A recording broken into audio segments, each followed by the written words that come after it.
Fundada em 1836, Adelaide, na Austrália do Sul, foi concebida como um modelo de cidade planejada. O engenheiro militar Coronel William Light idealizou um paraíso urbano, praças bem distribuídas, ruas largas, jardins interligados e um cinturão de parques ao redor. Um cenário sereno entre a montanha e o mar, que cresceu para se tornar um refúgio de tranquilidade. Hoje, com um pouco mais de 1 milhão de habitantes, Adelaide mantém o charme do planejamento original. No entanto, por baixo dessa aparente calma, existe uma inquietante propensão a crimes brutais. Em 1980, Salman Rushdie visitou a cidade e declarou que Adelaide era um cenário perfeito para um romance ou um filme de terror de Stephen King. E assim, ele não podia estar mais certo. Entre as décadas de 1960 e 1980, a cidade ganhou o apelido de Cidade dos Corpos, após uma sequência perturbadora de assassinatos e desaparecimentos marcarem sua história. A onda de terror começou no início dos anos 60, com o desaparecimento de várias crianças. Entre os casos mais notórios está o dos irmãos Beaumont, que sumiram sem deixar rastros e até hoje permanece como um dos maiores mistérios criminais da Austrália. Pouco tempo depois, Christopher Worrell e James Miller espalhariam pânico na região com uma série de assassinatos brutais. Suas vítimas eram jovens mulheres entre 15 e 26 anos, atraídas enquanto pediam carona. Christopher, controlador e manipulador, era o executor dos crimes. James, seu cúmplice submisso, ajudava a se desfazer dos corpos. Nos anos 80, outro nome se tornaria sinônimo de horror: Bevan Spencer von Ehnen. Ele foi condenado pelo assassinato de Richard Kelvin, um garoto de 15 anos. Porém, logo passou a ser associado a uma teia ainda mais sinistra, os Family Murders. Entre 1979 e 1983, diversos jovens com idades entre 14 e 25 anos desapareceram. Dias depois, seus corpos eram encontrados em áreas remotas. Eles haviam sido sequestrados, drogados, torturados, estuprados e, em alguns casos, submetidos a procedimentos cirúrgicos grotescos antes de serem mortos. E o mais aterrorizante, as investigações apontavam que os crimes não eram obra de um único assassino. Os Family Murders, como as autoridades apelidaram, pareciam envolver um grupo no qual estariam médicos, advogados e até políticos. Em suma, pessoas influentes que nas sombras cometiam atrocidades impensáveis. Assim como no início da década de 1990, a Austrália do Sul já carregava um legado macabro. Mas o pior ainda estava por vir. Uma nova onda de assassinatos e desaparecimentos surgia, dessa vez mais ao norte de Adelaide, na pacata e esquecida Snowtown, que ficaria famosa depois que as autoridades fizessem uma série de descobertas bizarras. Eu sou o Brian e seja muito bem-vindo a mais um episódio de Ossos Perdidos. Hoje vamos falar sobre um dos crimes mais assustadores da Austrália do Sul, o caso dos barris de Snowtown. Em meados de agosto de 1994, a pequena comunidade rural de Lower Light, na Austrália, foi surpreendida por uma notícia macabra. Um fazendeiro local caminhava por um campo quando encontrou restos mortais humanos em uma cova rasa. No laboratório forense da polícia de Salisbury, os patologistas enfrentaram grande dificuldade para determinar a causa da morte. Alguns danos nos ossos, porém, sugeriam um possível espancamento com um objeto contundente. Além disso, concluíram que a vítima era um jovem adulto do sexo masculino, com idade aproximada de 20 anos. Através de análises mais detalhadas do solo e do corpo, os especialistas afirmaram que o jovem havia sido morto e enterrado cerca de 2 anos antes.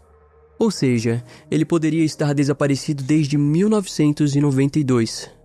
Seguindo essa pista, os investigadores buscaram registros de denúncias sobre o desaparecimento de algum jovem que se encaixasse no perfil.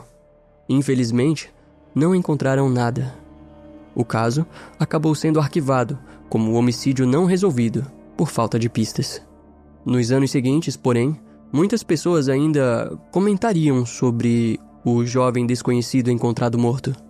Isso porque, na Austrália do Sul, autoridades, jornalistas e moradores da zona rural aprenderam que dificilmente há apenas uma vítima. Segundo a crença popular, quando apenas um corpo é retirado da terra ou encontrado às margens de um rio, aquilo pode ser apenas o começo. Boa parte dessa desconfiança vinha do passado conturbado da região, marcado por diversos criminosos em série. E, de certo modo, estavam certos. Mas isso demoraria a ser confirmado. Até lá, as autoridades da Austrália do Sul teriam que lidar com outras mortes. Uma delas, importante para essa história, ocorreu em outubro de 1997, quando o Departamento de Polícia de Adelaide encontrou o corpo de um jovem pendurado em uma árvore na região de Humbug Scrub. A vítima foi rapidamente identificada como Thomas Eugênio Trevelyan, de 18 anos. Ele não apresentava nenhum tipo de ferimento, o que levou as investigações para outra direção. Ao analisarem a vida pessoal de Thomas, os investigadores descobriram que o jovem possuía um longo histórico de problemas decorrentes de seu diagnóstico de esquizofrenia paranoide. Em entrevistas com amigos, foi revelado que Thomas costumava acreditar ser um soldado e frequentemente usava uniformes do exército. Além disso, apresentava constantes oscilações de humor, muitas vezes acompanhadas de episódios violentos. A principal teoria era a de que Thomas havia cometido suicídio durante um desses surtos, hipótese confirmada pelo legista da polícia, que determinou sua morte por enforcamento como suicídio. O caso, então, foi encerrado. Naturalmente, esse suposto suicídio jamais seria relacionado ao achado perturbador ocorrido em uma vila rural anos antes. As circunstâncias eram completamente diferentes e as jurisdições sequer tinham conhecimento uma da outra. No entanto, um novo caso marcaria o início do desvendamento de uma rede macabra. Isso começou um ano depois, quando o Departamento de Polícia recebeu uma denúncia sobre o desaparecimento de uma mulher chamada Elizabeth Hayden, de 37 anos. O caso despertou a atenção dos investigadores porque amigos e familiares começaram a relatar detalhes curiosos, como o fato de que quase um ano antes o sobrinho de Elizabeth, Frederick Robert Brooks, também havia desaparecido. As circunstâncias do sumiço de Robert eram suspeitas, já que pouco antes ele havia sido convocado a ingressar nos cadetes da Força Aérea Australiana. Seguindo essa pista, as autoridades passaram a suspeitar do marido de Elizabeth, Mark Hayden, de quase 40 anos. Contudo, não foi ele quem despertou o maior interesse dos investigadores, mas sim seus amigos. Isso porque Mark mantinha uma relação muito próxima com um homem descrito como problemático, John Justin Bunting, de 32 anos. À medida que John era investigado, a polícia descobriu que várias pessoas próximas a ele também haviam simplesmente desaparecido. Curiosamente, a grande maioria dessas pessoas poderia ser descrita como marginalizada ou vulnerável. Aprofundando-se nessa linha, os investigadores começaram a conversar com pessoas próximas de Mark e John. Descobriram que John era bastante conhecido em seu círculo social por gostar de armas, anatomia humana e por nutrir um forte ódio contra homossexuais e pedófilos. Em seu antigo emprego, um matadouro onde trabalhou aos 22 anos, colegas relataram que ele frequentemente se gabava de abater animais, considerando essa a atividade de que mais gostava. John havia se mudado para a região 8 anos antes e mantinha uma forte relação com Mark e com outro vizinho identificado pela polícia como Robert Joe Wagner, de 27 anos. Robert parecia um jovem comum, mas testemunhas relataram que ele e John compartilhavam o mesmo ódio contra determinados grupos. Quando os desaparecidos foram identificados e listados, os investigadores notaram que, de fato, todos pertenciam ao círculo social do trio.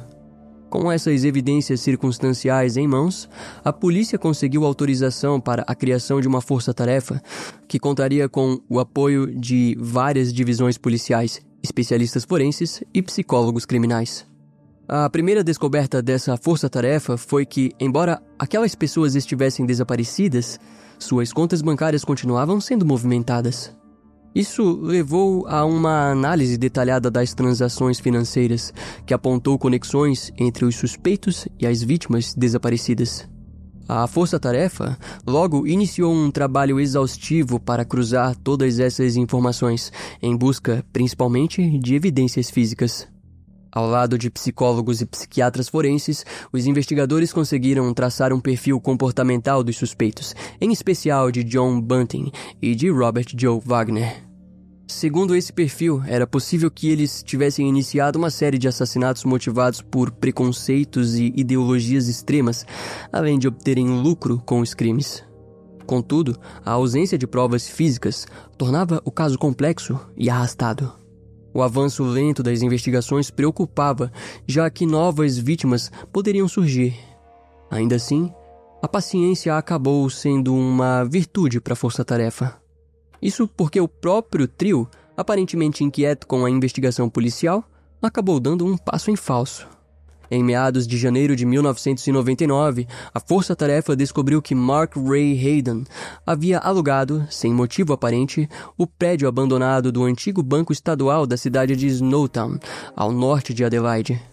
Para os investigadores, havia indícios de que os suspeitos poderiam estar tentando destruir evidências importantes naquele local. Assim, a Força-Tarefa rapidamente solicitou um mandado de busca para o prédio, sem imaginar que isso resultaria em uma descoberta que abalaria toda a Austrália. Após uma investigação complexa e exaustiva que durou pelo menos um ano, a Força-Tarefa finalmente conseguiu sua pista de ouro. A movimentação suspeita no antigo prédio do Banco Estadual era tudo o que precisavam. Assim, o grupo de policiais chegou esperançoso em frente ao prédio de tijolos vermelhos. No entanto, eles não imaginavam que o local fosse uma verdadeira câmara de horrores. Um dos primeiros a entrar foi o experiente Ian Young, do Departamento de Polícia de Snowtown. Sua primeira impressão foi macabra. Em entrevista posterior, descreveu que já havia sentido o cheiro da morte inúmeras vezes e que ao pisar no prédio, soube imediatamente o que viria a seguir. O odor de decomposição tomava todas as áreas, indicando a presença de muitos corpos. Mas, após vasculharem todos os cantos do prédio, nada foi encontrado além de alguns equipamentos de informática. Pelo menos até localizarem a sala do antigo cofre. Lá o cheiro era insuportável. Quando os policiais se reuniram para abri-lo, comentaram entre si sobre o fedor incomparável que escapava pelas frestas. Assim que a porta de 10 centímetros de espessura foi destravada, o odor foi tão intenso que revirou o estômago de alguns, enquanto outros avançaram. Dentro, encontraram 6 barris de plástico pretos, cheios de ácido, contendo diversas partes de corpos humanos. A contagem inicial foi feita com base em 15 pés encontrados, o que indicava no mínimo 8 vítimas. Os barris foram retirados um a um e enviados para análise. A primeira informação repassada pela equipe forense à Força-Tarefa foi de que eles estavam armazenados no cofre havia pelo menos 3 meses. Essa descoberta confirmava as suspeitas dos investigadores.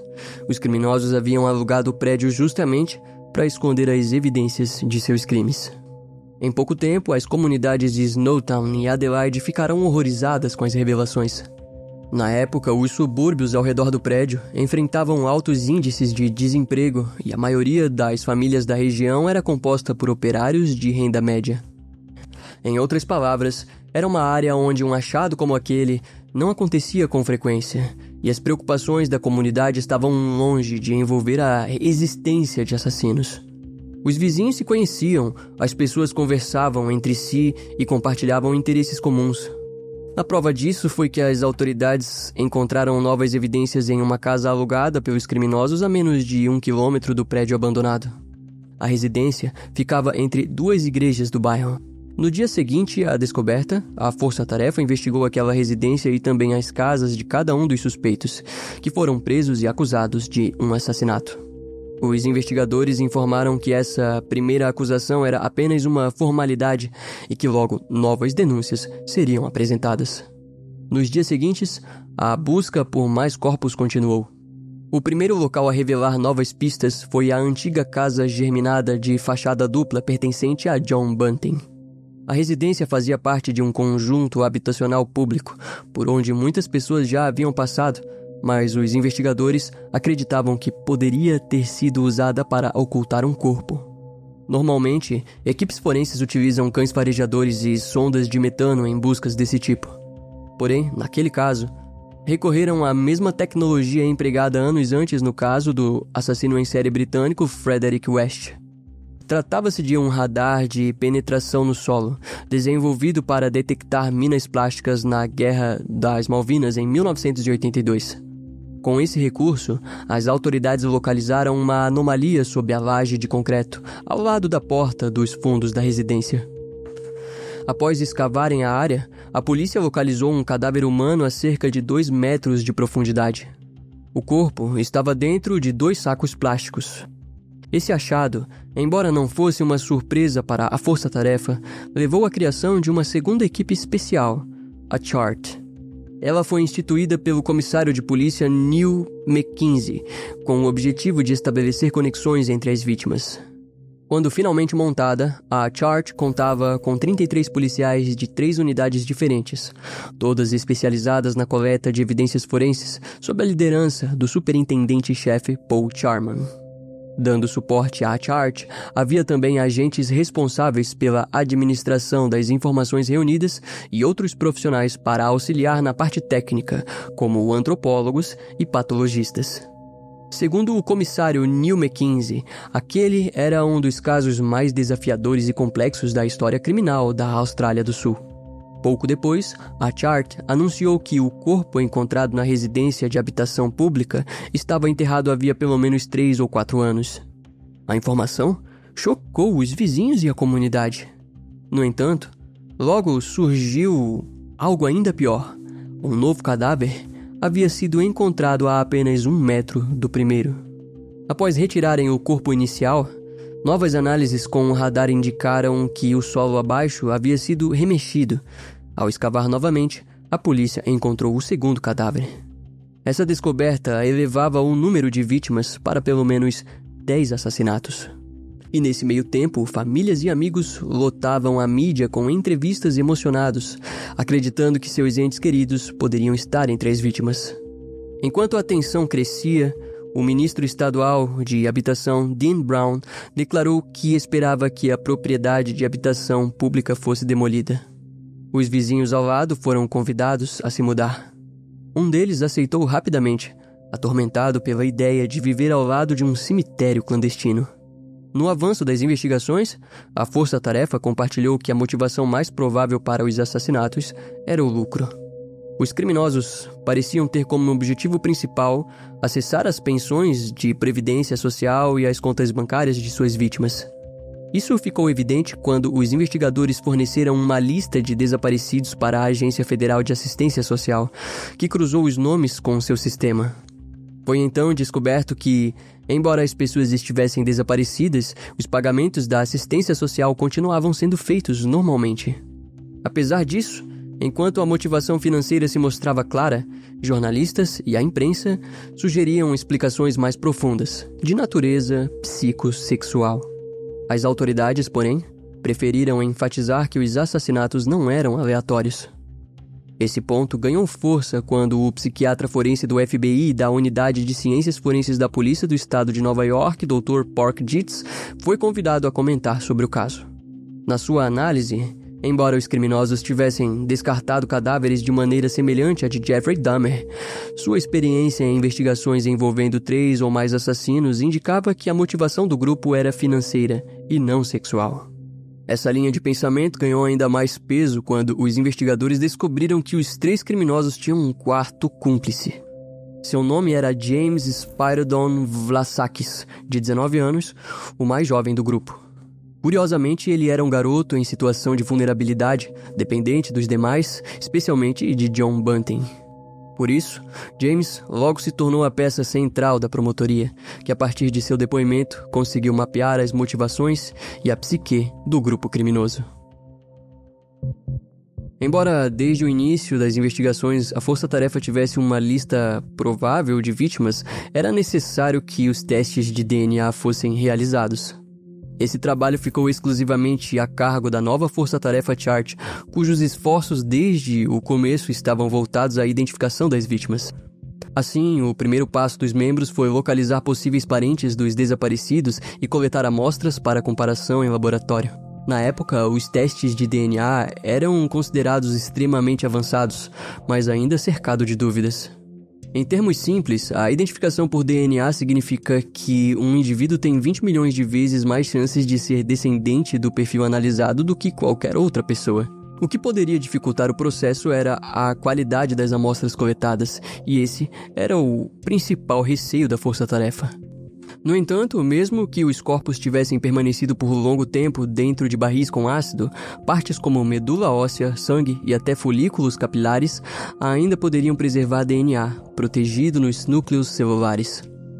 Independentemente do estado do corpo ou de suas partes, o DNA poderia ser extraído, mapeado e comparado com as amostras coletadas de familiares pelas equipes investigativas. Enquanto o trabalho do laboratório forense prosseguia, a força-tarefa iniciou buscas em outras 2 residências ligadas aos criminosos. Uma ficava próxima ao rio Murray, em Riverland, e outra no centro-norte da cidade, em Snowtown. Felizmente, nenhuma nova vítima foi encontrada nesses locais. A demora na identificação das vítimas abalou profundamente a comunidade, e no início de junho, um culto foi organizado em um salão da cidade por igrejas locais. Notavelmente, menos de 60 pessoas compareceram, permanecendo por horas em oração pelas vítimas. No dia seguinte, a identificação de 7 das 8 vítimas encontradas nos barris foi concluída, restando ainda a identificação dos 2 corpos descobertos na residência pública ligada a John Bunting. A força-tarefa, então, passou a listar todas as vítimas, descobrindo no processo que a comunidade de Snowtown havia presenciado mais do que parecia. Em outras palavras, os investigadores perceberam que os criminosos poderiam estar envolvidos em outros casos, alguns já encerrados pelas autoridades. O próprio James Spiridon Vlassakis forneceu informações adicionais sobre determinadas vítimas, ajudando a criar uma linha cronológica mais clara e ampliando a lista da força-tarefa. Curiosamente, para falar das vítimas é preciso começar pela última a ser identificada, mas que foi a primeira a ser morta. Tratava-se de Clinton Douglas Tracise, de 20 anos, visto com vida pela última vez em 1993.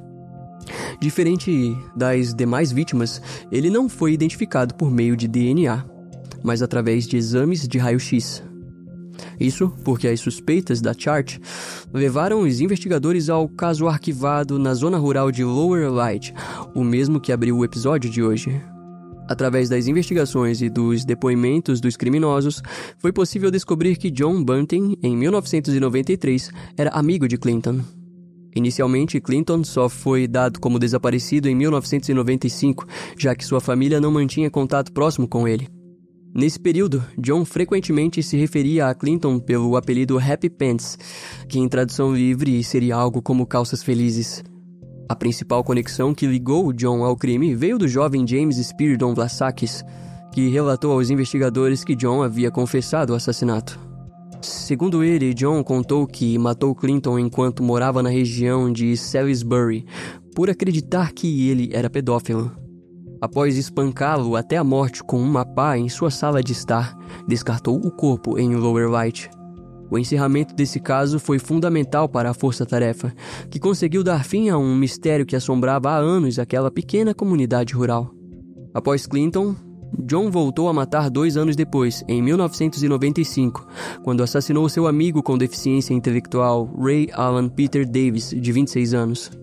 Ao que tudo indica, John tinha várias motivações.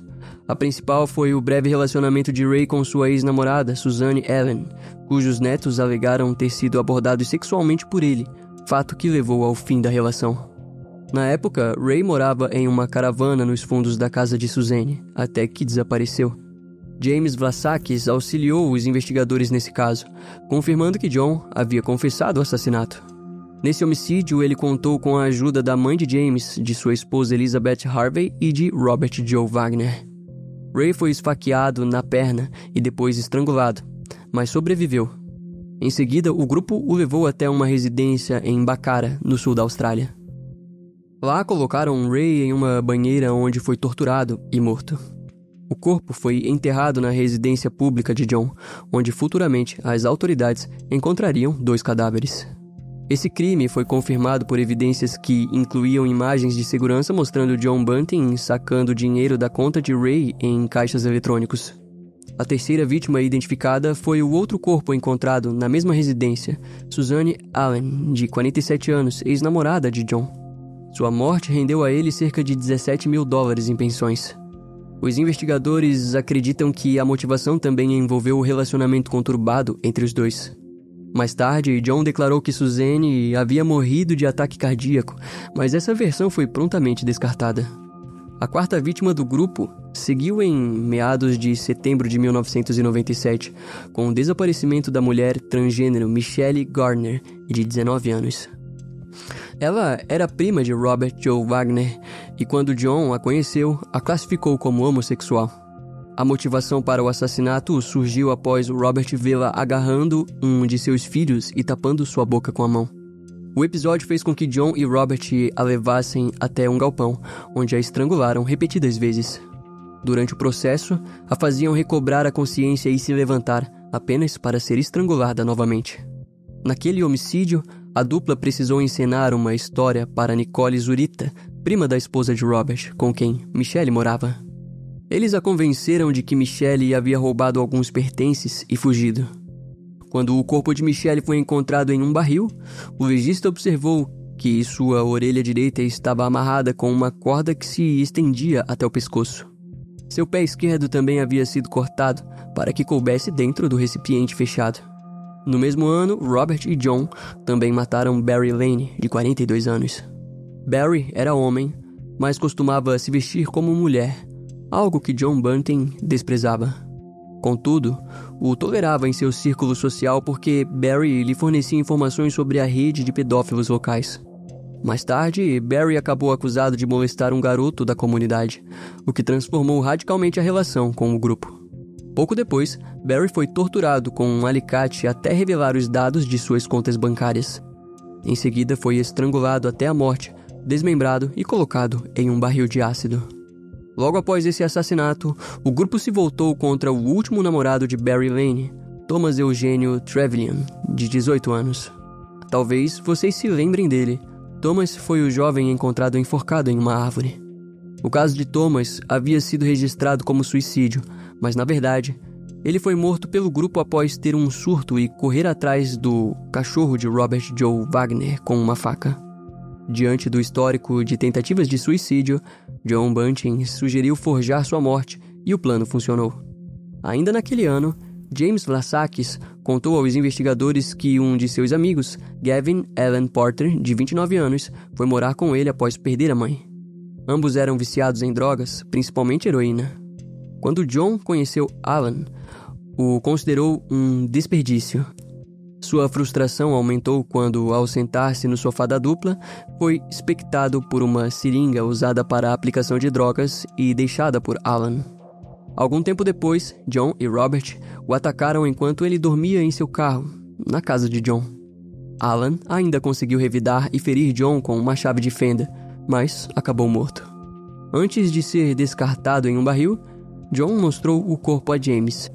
No ano seguinte, James revelou a John que seu meio-irmão, Troy Yode, de 21 anos, havia abusado sexualmente dele no passado. Troy foi espancado enquanto dormia, torturado para revelar suas informações bancárias e, por fim, estrangulado. Pouco antes de matá-lo, John o obrigou a repetir frases específicas, gravando-as para enviar a amigos e simular que ele havia deixado a cidade. O assassinato seguinte demorou a acontecer, mas assim como os outros, foi motivado por algo fútil. Em setembro de 1998, John decidiu matar Frederick Robert Brooks, de 18 anos, filho da irmã da esposa de seu amigo Mark Ray Hayden. Segundo os investigadores, Frederick irritava John por causa de sua amizade com garotas. Isso continuou até que Frederick foi aceito nos cadetes da Força Aérea Australiana e, para comemorar, o grupo o convidou para uma festa. Lá eles o subjugaram, espancaram e o torturaram. Dessa vez, a crueldade foi ainda maior. Inseriram cigarros acesos nos ouvidos e narinas da vítima, além de introduzirem um objeto em sua uretra. Após obterem suas informações bancárias, conectaram um regulador de tensão ao corpo, aplicaram choques elétricos e injetaram alvejante em seus testículos com uma seringa. Frederick acabou morrendo sufocado pela própria mordaça. Por fim, o cadáver foi colocado em um barril com ácido. No mês seguinte, os assassinatos tornaram-se mais frequentes. John Bunting decidiu matar seu vizinho com deficiência mental e física, Gary O'Dwyer, de 29 anos, a quem chamava de Bicha. Ele o convidou para beber com ele, Robert e James. Depois de ser embebedado, o trio torturou o homem por horas, até conseguirem suas informações bancárias. Em seguida, ele foi morto. Embora a motivação parecesse aleatória, investigações posteriores mostraram que John havia pedido a James que verificasse a condição financeira de Gary antes do crime. O clímax dos homicídios acabou impactando cada membro do grupo de forma distinta. James Vlasakis, dependente de John, lidava com os assassinatos de maneira automática. Mark Hayden, por outro lado, acabou confessando os crimes à esposa, Elizabeth Hayden, de 37 anos, tia de Frederick Brooks, recentemente assassinado. Isso deixou o John Bunting furioso, pois odiava a esposa de seu amigo. Ele, então, alertou James e Robert de que aquilo era um problema. No dia 21 de novembro de 1998, John e Robert foram até a residência, sabendo que Mark estava fora com os filhos.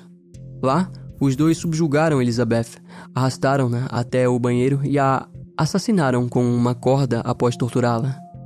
Segundo depoimentos dos criminosos, quando mostraram o corpo a Mark, ele sorriu. O último assassinato ocorreu de forma totalmente aleatória. De acordo com as confissões, John Bunting odiava outro meio-irmão de James Vlasakis, David Johnson, de 24 anos. Ele o chamava de Bicha por ser exigente com limpeza e aparência. John, então, ordenou que James levasse David até o prédio abandonado do antigo banco estadual. Para atraí-lo, James disse ao meio-irmão que havia ali um computador barato à venda. Assim que David entrou, foi dominado e morto. Nesse crime, a violência chegou ao extremo. Durante o desmembramento, John e Robert cozinharam parte do corpo e comeram. Com a intensificação das vítimas e as circunstâncias reveladas, o Departamento de Polícia acusou oficialmente Robert Joe Wagner, John Bunting e Mark Ray Hayden de 10 assassinatos. Já James Spiridon Vlasakis foi acusado apenas pelo homicídio de seu meio-irmão, David Johnson. James se tornaria um aliado crucial ao expor a maioria dos crimes do grupo, buscando, em troca, uma pena menor. Quando as identidades foram divulgadas, a Força-Tarefa confirmou que os assassinatos dos chamados assassinos de Snowtown vinham ocorrendo havia quase 5 anos. Agora, a justiça finalmente se aproximava de todos eles, sobretudo do mentor sádico, John Bunting.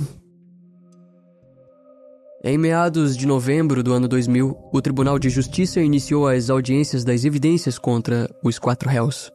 Segundo a promotoria, o grupo havia se tornado o maior de assassinos em série da história criminal australiana. John Justin Bunting, Robert Joe Wagner e Mark Ray Hayden foram formalmente acusados de 10 assassinatos, enquanto James Vlasakis, por colaborar na reunião de provas, recebeu apenas 4 acusações. Diante disso, todos permaneceram em silêncio. Era o momento de se declararem culpados, mas a ausência de resposta levou a promotoria e o tribunal a entenderem que se declaravam inocentes. Nos meses seguintes, o processo se arrastou, até que em julho de 2002, James Vlasakis, então com 22 anos, decidiu se declarar culpado das 4 acusações de assassinato perante a Suprema Corte de Adelaide. Ele foi condenado a 26 anos de prisão, sem possibilidade de liberdade condicional. A promotoria considerou o resultado satisfatório, afirmando que, sem sua cooperação com a Força-Tarefa, a pena teria sido de 42 anos. No mesmo período, foi anunciado que o julgamento dos outros 3 criminosos ocorreria no final de 2002. Entretanto, esse seria apenas o início de um dos processos mais longos da história da Austrália do Sul. Quando o julgamento começou, a promotoria apresentou os detalhes mórbidos de cada desaparecimento, mostrando como as vítimas foram sequestradas, torturadas e mortas de forma sádica pelos réus. Segundo as provas, Muitas das vítimas encontradas nos barris de ácido ainda tinham as mordaças presas às bocas, enquanto outras estavam com cordas amarradas ao redor do pescoço. De acordo com os legistas, os corpos apresentavam sinais de queimaduras e diversos pés e membros estavam decepados. A promotoria argumentou que todos os assassinos foram motivados por ganho financeiro, com os réus fraudando a previdência social das vítimas. Para isso, frequentemente, as personificavam, obrigando-as a repetir frases escritas que eram gravadas e enviadas às secretárias eletrônicas de parentes e amigos, evitando que os desaparecimentos fossem percebidos cedo demais. Em seguida, exigiam os dados bancários e, após a morte das vítimas, passavam a coletar benefícios e auxílios por invalidez em seus nomes. Entre os pertences dos acusados, a polícia encontrou conjuntos de facas, cordas, fitas adesivas, luvas de borracha e uma máquina usada para aplicar choques. Sobre John Bunting, pouco havia a acrescentar, além do relato psiquiátrico.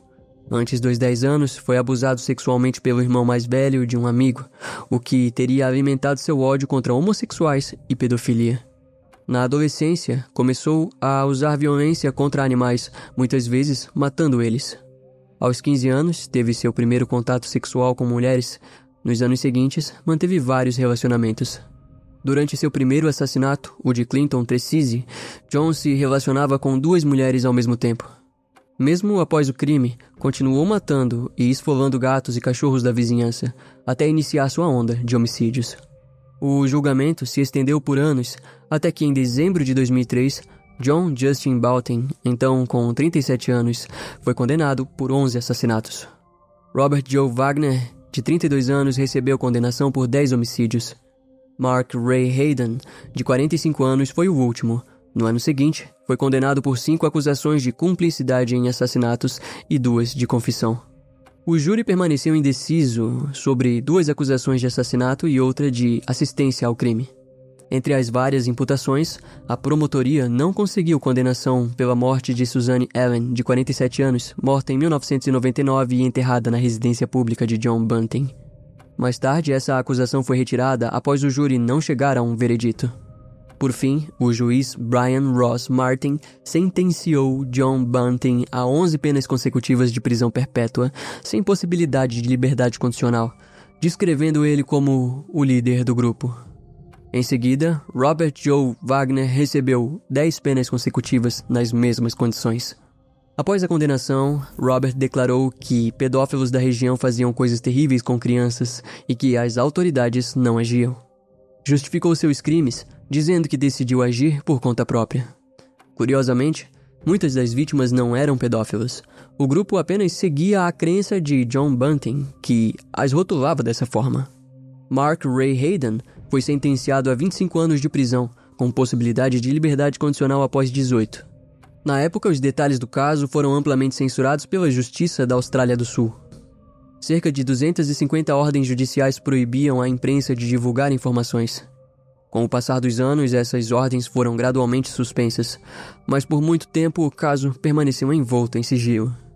As últimas restrições só caíram em 2011, quando os produtores do filme Snowtown anunciaram sua produção, dramatizando os assassinatos. Na obra, James Vlassakis é retratado como um dos protagonistas, em uma trama centrada nos atos de John Bunting. Em fevereiro de 2024, Mark Ray Hayden foi liberado condicionalmente após as autoridades destacarem seu excelente comportamento na prisão. Após ser liberado, ele se mudou para o bairro de Northfield, em Adelaide. Desde a condenação dos criminosos, a cidade de Snowtown experimentou um impulso econômico significativo. Segundo especialistas, isso ocorreu pela notoriedade que os assassinatos ganharam, tornando a cidade conhecida pelos crimes do grupo, especialmente por John Bunting, que se transformou em uma figura mórbida na história local. Snowtown acabou se tornando uma espécie de centro do true crime, o que fez com que, ao longo dos anos, informações e detalhes macabros do caso fossem cada vez mais compartilhados. A comunidade, no entanto, rejeitou essa fama. Como resposta, houve tentativas de mudar o nome da cidade para Rosetown, mas nenhuma medida efetiva foi tomada. Na prática, Snowtown parece aceitar esse lado sombrio. ao menos uma loja local chegou a vender lembranças ligadas aos assassinatos, atitude descrita por um jornal como lucro infeliz sobre a notoriedade do caso. Nos primeiros anos após as condenações, a residência de John Bunting foi comprada e demolida pelo novo proprietário. Já o prédio abandonado onde os corpos foram armazenados foi leiloado, mas seu passado fez com que alcançasse apenas metade do valor estimado. Após a venda, os novos donos anunciaram que usariam a residência anexa e administrariam um negócio no restante do espaço. Eles também incentivaram a instalação de uma placa memorial no local, em homenagem às vítimas. Ainda hoje, o nome de John Bunting raramente é citado quando se fala de criminosos que contaram com ajuda. Contudo, assim como muitos assassinos em série desse tipo, John conseguiu manipular seu grupo de amigos e conduzi-los a uma onda de crimes brutais, algo que talvez jamais tivesse ocorrido sem sua influência. Criminosos como ele costumam apresentar traços de narcisismo, psicopatia e sadismo, o que lhes permite exercer um poder quase hipnótico sobre seus cúmplices. John Bunting era manipulador, carismático e persuasivo. Apresentava-se como alguém dominante e poderoso, atraindo pessoas vulneráveis ou em busca de pertencimento. Além disso, convencia seus cúmplices de que as vítimas mereciam morrer, como no caso de Robert Joe Wagner, seu parceiro mais ativo, que declarou em julgamento acreditar que pedófilos deveriam ser mortos. Segundo o psicólogo Philip Zimbardo, pessoas expostas a pequenas transgressões morais progressivas podem se tornar cada vez mais tolerantes a comportamentos extremos. Fontes relatam que, antes dos assassinatos, John introduziu seus cúmplices em pequenos atos violentos, inserindo eles lentamente nesse universo de mortes. Ele também foi habilidoso ao manter cúmplices como o jovem James Vlassakis preso a uma forte dependência emocional. Todos esses fatores facilitaram a ação de John, permitindo-lhe cometer vários assassinatos dentro do próprio círculo social, sem levantar suspeitas que recairiam sobre ele caso agisse sozinho.